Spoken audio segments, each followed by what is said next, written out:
Hello, everyone, and thank you for joining another episode of the Educational Leadership Podcast. We have a returning guest and can't wait to introduce uh, Superintendent Bott and get into the conversation.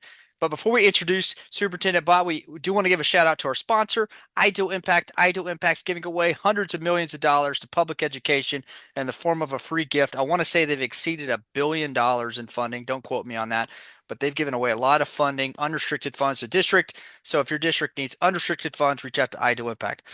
Okay, Superintendent Bott out of Santa Fe ISD. If you're not familiar with Santa Fe ISD, it's right on the suburbs of Houston, Texas. And Superintendent Bott, thank you for joining us today. Always great to be here. Thanks for having us.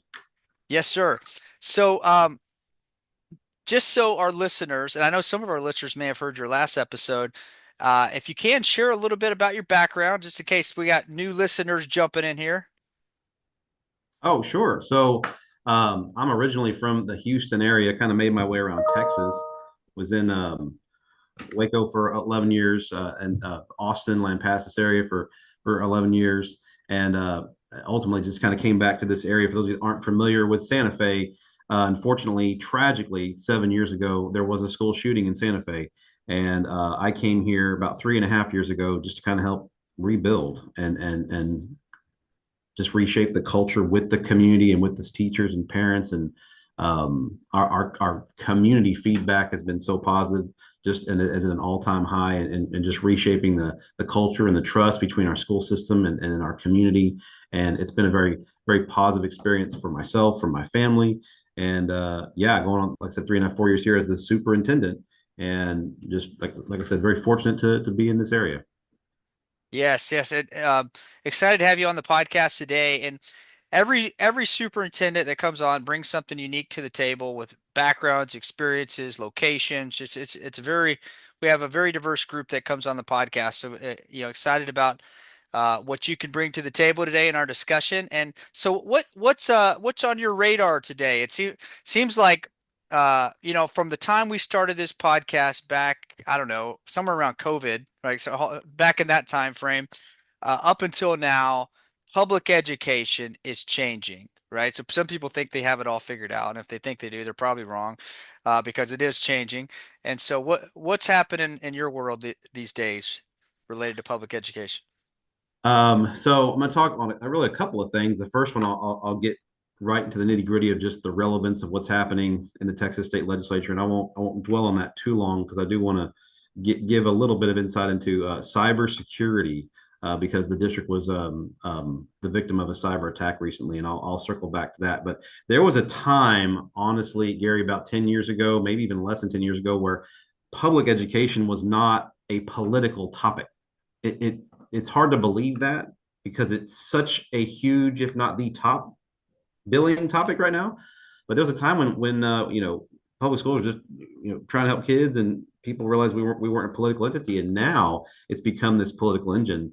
And so, as principals and directors and superintendents are just trying to help kids and trying to advocate for kids, we never thought that we would have to get involved in the political side. And so, right now, for us, for almost all public schools in Texas, I think that everybody can agree we want kids to go wherever they want to go. None of us have an issue with the concept of choice and kids getting to get what they need, and if they want to go to private school or homeschool. That's never really been an issue for any public school educator. For us, it's more about the equity of funding. We want to make sure that if you're going to pass a voucher bill, that you're also going to pass a public school funding bill. And yes, we have seen, what is it, 18 to 22% inflation over the last 6 years, and yet the amount of revenue per the basic allotment that schools are getting is still the same as it was from 2019. And so that's something we've continued to do. I've actually been to Austin 7 times this year, trying to just advocate and do what we can to help our kids and to help the public school entities of Texas. And so I have to believe you're hearing similar feedback from other leaders. Yes, yes, absolutely. And the interesting thing is funding's been an issue for a while. It's been a hot topic for a while. Uh, you know, Regardless of all the changes that have happened, in recent months and years. So what what's causing that? I mean, now that we brought it up, what's going on? Like why is this? you know, why is there a disconnect there between, well, we got inflation, funding needs, and then a different agenda on what needs or wants or expectations are? Why is there that disconnect there? Any thoughts around that? Honestly, this is really more just a one man's opinion. I do think that I can speak on behalf of our school board as well, but we're seeing what is a political issue that shouldn't be. Um, Tomorrow's future in Texas and the future of what is going to essentially make up not only our success as a state, but our success as an economy is still going to belong to the 90+% of kids who are in public schools, 5.5 million kids in public schools. And I think that it's become political because there are people that maybe want their taxes to go to certain things or don't want their taxes to go to certain things, and we're not wanting to argue with that either. But to say it has to be one or the other, or we're only going to send money to a private school and not a public school, or we're going to hold our public schools hostage until we get something for a private school, that's where it got a little kind of wonky for school leaders because we're sitting here going, we want to support all kids. We want all kids to be successful wherever you're going. But you can't argue with the fact that you do have a vast majority of individual legislators who have all seen a pay increase, and the majority of all public service entities in Texas have seen a pay increase since 2019. Public schools have not. The amount of revenue has not changed. I truly do think that there's just a political back and forth there where we're almost being used as a little bit of a ping pong ball. If that answers your question. Again, unfortunate, but I just think that's what we're dealing with right now. Yeah, and it's interesting you mentioned the school choice issue. I guess one big question around that is why is that even a topic? Why are they even and I know on different interviews, I mean we've probably interviewed over 100 superintendents over the past over years. And one thing that comes up a lot, it seems like outside of funding comes up like every, three podcasts in a row, and then there's no Sure. funding, and then there's another three. It's almost all of them funding comes up at some point. But um, as far as why that's an issue, like it seems like that's a symptom and not a cause, if that makes sense. Uh, but one of the topics that comes up quite a bit is the focus on the fundamentals, like academics, versus the softer side of things, cultural side of things. I mean, do you think maybe that's kind of people are saying, wait a minute, there's too much focus here and not enough there, so I don't feel like my money's being well spent, or I mean, what's causing it, you think? Again, I wish I could say it was just one thing. I think there's a lot of dynamics. There's a lot of factors. You might have some people who are unhappy with a public school that their kids going to. You're probably gonna have some people that are unhappy with a private school their kids going to, or unhappy with a charter school. Whether your kid is happy or you as a family are happy or unhappy, we want to work together with families and communities to help kids to be successful. And so the concept of sending your child to a private school is still on the table. It was on the table 10 years ago, it was on the table 20 years ago. Now it's just about, is the state going to pay for that or not, or contribute some type of credit to that or not? And in the process of having that discussion, you look at this, you know, pot of money that only has so much. And when you're taking from that to go towards a private school versus a public school, again, we just want to see the equity in funding that you're giving everybody else. And I'll be very specific. The voucher bill that passed affords $10,000 credit for students going to a private school. Again, we're only talking about 100,000 kids, but a $10,000 credit. Santa Fe ISD gets on average roughly about $8,400 per student. So it's really not equitable for us. And that's kind of been our point from the get-go is we just want the equity of funding. And so I do think that there's going to be a lot of different angles that a school district or community can take there. Again, I think it's about what's best for kids. And right now, from our perspective, from a smaller community perspective that lives close to a city, I can genuinely tell you, not only do we want what's best for all kids, we want to connect with our families and help them to be successful. The term choice, being in all honesty, Gary, I think the disconnect happened when we started using the term choice equal with the term voucher. they're not the same thing, and they really shouldn't even be used in the same sentence because choice already exists. Kids can go wherever they want to go. Parents can go wherever they want to go. The concept of a voucher is not and shouldn't be equated with choice. But no one's going to sell a voucher bill by, you know, let's just try to send some money to private schools. No one's going to get a bill passed if you just say it like that. But if Yep. you dress it up in something that does sound good, like school choice, that no one's going to argue with, it's easier to sell something. And that's kind of what we've seen. We've seen something get dressed up in a way that when you actually talk to people and parents about what vouchers are, the polls I've seen, 80+% of parents do not support that. So it's going to be interesting to see how all this unfolds in the coming months and years in public schools. Yeah, definitely. And I know one topic that's come up as far as, different, uh, outside of public school, just making sure that the same standards are there Yeah. in private schools versus public schools. So, I mean, what do you think it'll take for people to get to a point where they say, I want all my tax dollars going to public education. I have complete faith in what they're doing. Like, is there a scenario where that happens in the future? You know, I think that the question in itself is problematic. That's like asking when are people going to be happy with our society the way it is, or when are people Right. going to be happy with our government the way it is? I think what this really boils down to is what do we really want for Texas? Hmm. Because I want the best police officers, the best firemen, the best hospitals, the best medical care for my family and for my kids. And I know that when I tell this joke, when I'm 90 years old and I'm in the hospital, you know, or 95 years old and I'm in the hospital, the nurse changing my diaper when I'm 95 years old was probably educated in a public school. So are we taking care of Texas? Are we taking care of the future or not? And that's kind of what this boils down to is we need to decide what we want to truly invest in. Are we investing in ourselves? Are we investing in what's best for Texas? Are we investing in the future? I think these are all questions that have different answers than they maybe did 5 or 10 years ago. Our world is changing. Hmm. Everything's changing. Kids are changing. The conversations and language that they're using and terms. My own daughter is using all kinds of slang words. I don't even know what she's talking about half the time. So, it's just entertaining to see the world change. And for us, for a public school family with public school educators and public school children, I can tell you genuinely that I want to make sure that my money goes to support public schools, whether I have kids in school or not, whether I'm retired or not, because I'm feeding the infrastructure of what is the society I live on. It's kind of like saying I only want to pay taxes for the roads I drive on.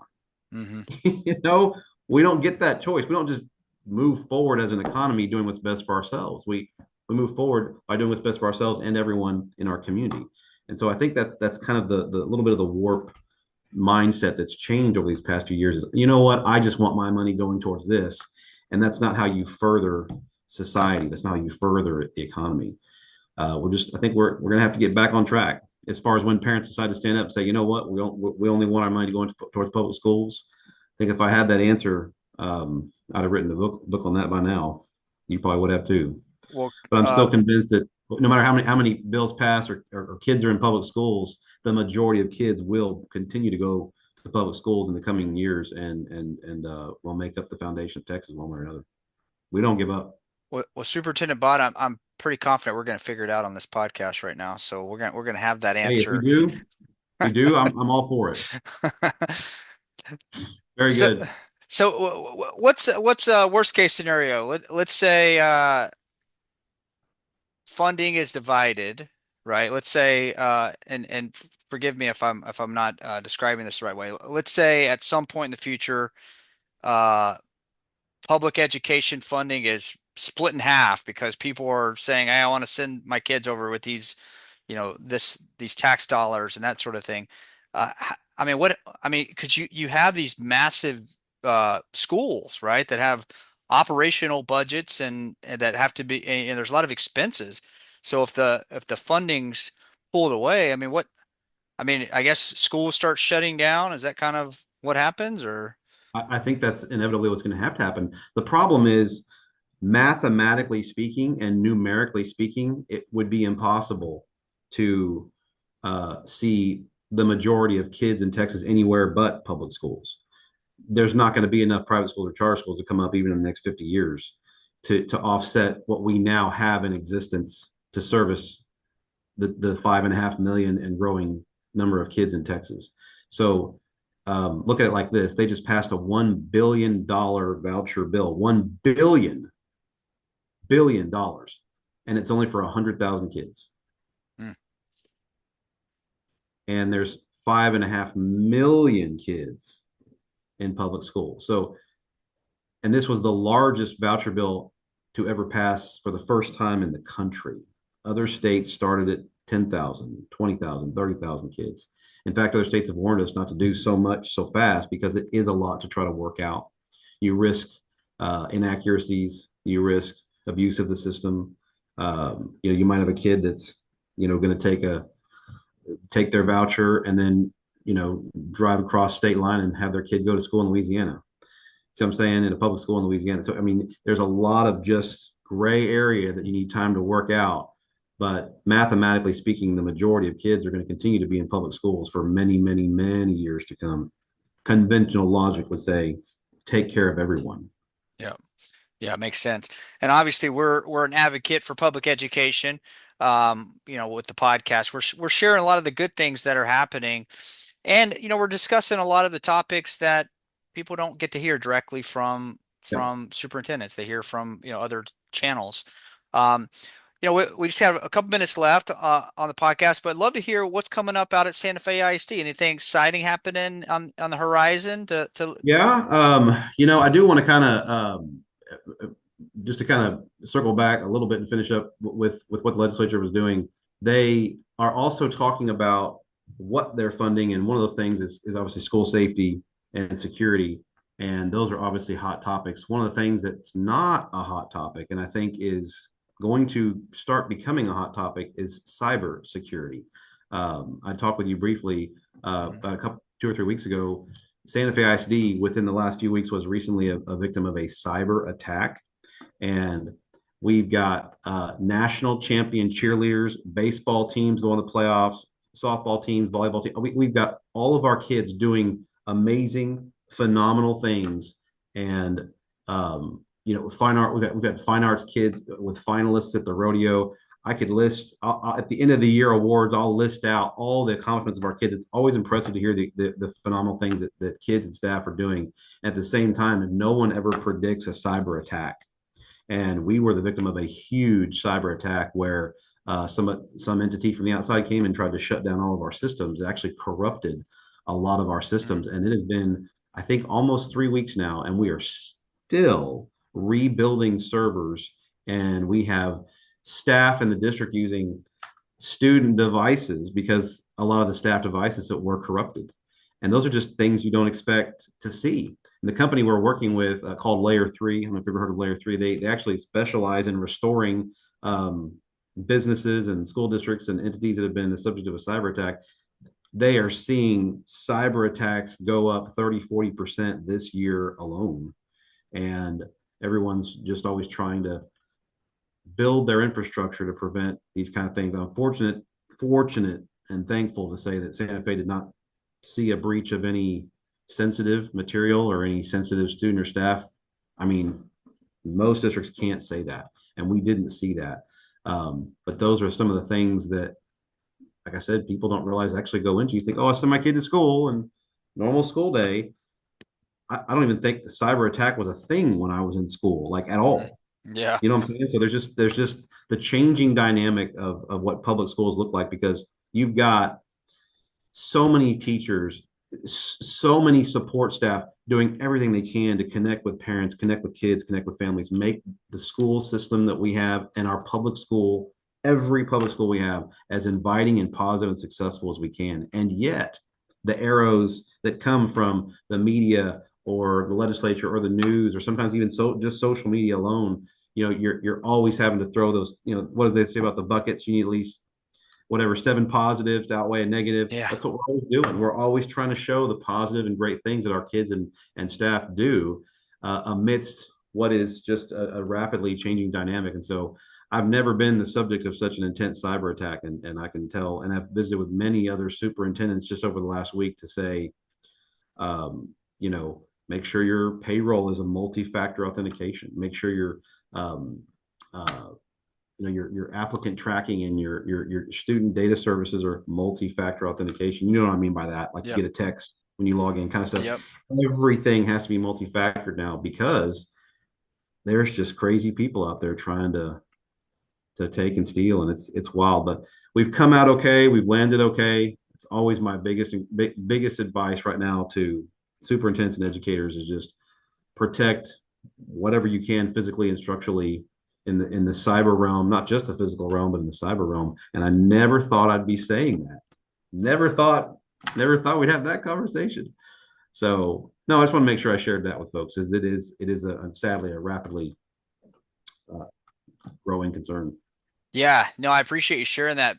And for those listening in, if you don't have security in place, um, now's the time to think about it for sure. Yeah, And so on this podcast, we're covering some common topics and we're covering some of the cutting edge topics. Is that a I fair would statement? agree. All right. Well, good, good. No, well, I'm glad we were able to have you on today. It's always fun to do interviews. I mean, sometimes you do interviews with people, and all the interviews are great, but some are a lot of fun. I always enjoy visiting with you, Superintendent Bott. No, we appreciate it. And again, if there's a specific topic we could talk about in the future, be happy to do it. It's all of us, all of our hope that we'll be able to have more practical student driven topics and not politically driven topics in the future. But I think you're going to be hard pressed to find a school leader now that's not battling that political dynamic right now. And so we appreciate all your support. Thank you. Yes, yes, absolutely. And we hope to be a continued source of direct news directly from the superintendents. And so if people want to know what's really going on, this is a great way to tune in and learn directly from the superintendent. So yeah, we'd love to have you come on again. And I'm sure things are going to be changing. We have you on in a few months. We'll probably have some similar and probably some more interesting topics around other things, right? So Sounds uh, great. all right. Well, there we have it. We're going to close out for the day. Hope to have Superintendent Bott on again in the future. Before we close out, we do want to give one final shout out to our sponsor. If your district needs funding, reach out to IDO Impact. They do have funding available, unrestricted funds, and it's a very unique way they do it. So reach out to IDO Impact if you need funding. For those that have been tuning in, stay tuned for future episodes of the Educational Leadership Podcast.